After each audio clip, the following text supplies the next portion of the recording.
everybody, thanks for hanging out with me today. Today's prompt was ghost, and I had an idea and I just had to go with it. It's the least Inktober styled art that I've done yet, but I had to do it. I have no regrets. I'm happy and I had fun. It was killing me not to practice my digital art. I really need to work on it. It's something that I didn't learn about in school. It's something that I've had to teach myself and learn from tips and tricks from other people, and I just want to work on it. So that might be what I do from here on out. I know that's not what Inktober is supposed to be, but hey, I mean, I've talked before about what I think Inktober is, about practicing and improving skills and having a good time, so I spent a lot of ink and time with Copics so far this Inktober, and I feel like right now all I want to do is practice on my digital art. Definitely needs work, so I think that's what I'm gonna do. Inktober police, go ahead and try to arrest me. I'm on a mission and no one can stop me! Anyways, about the prompt. I haven't drawn enough people or cats lately, so I decided to do a boy with his bestest friends. Were they friends during life? Maybe he sees ghosts and he decided to befriend these lonely stray kitties in the afterlife.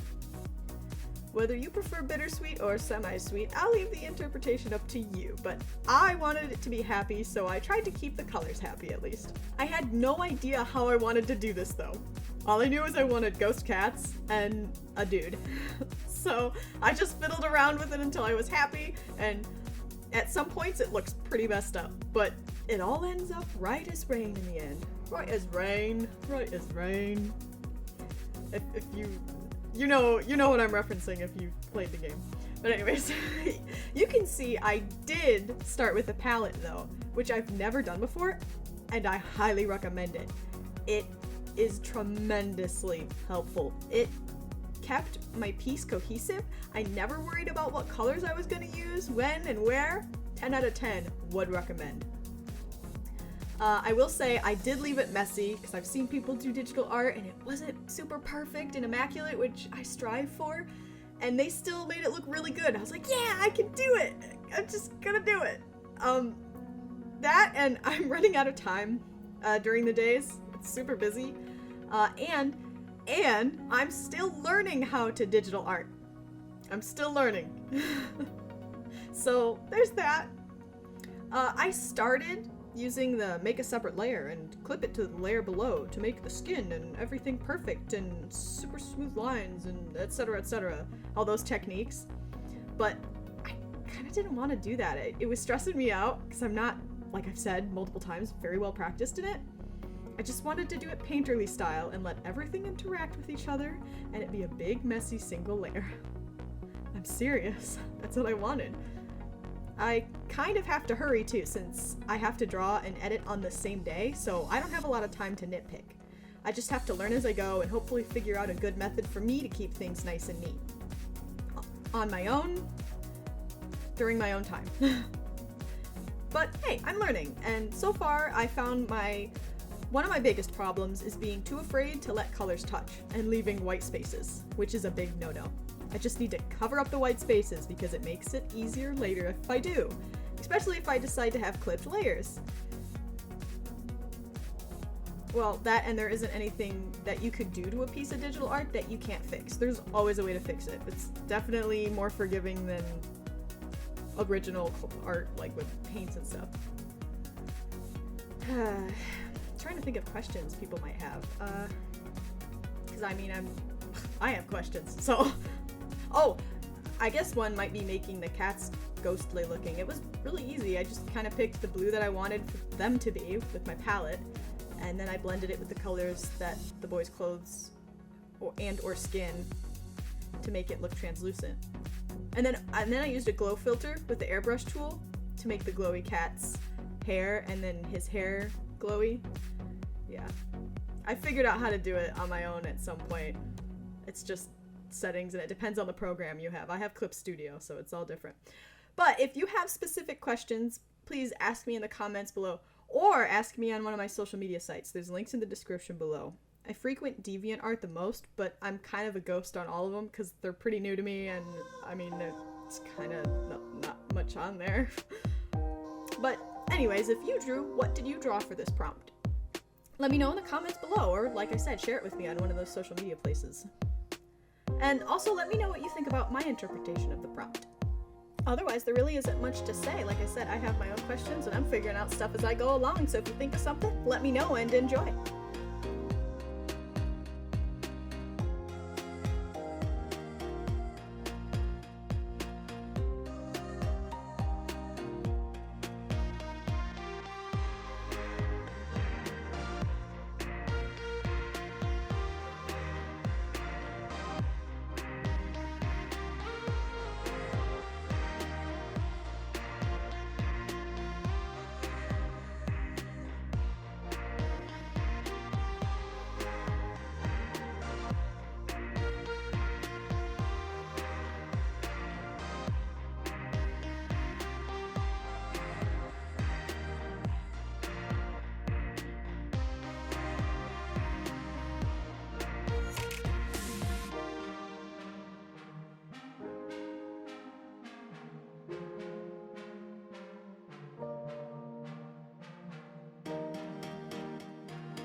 Thanks again for watching. I hope to see you again next time, and remember to stay creative. Bye!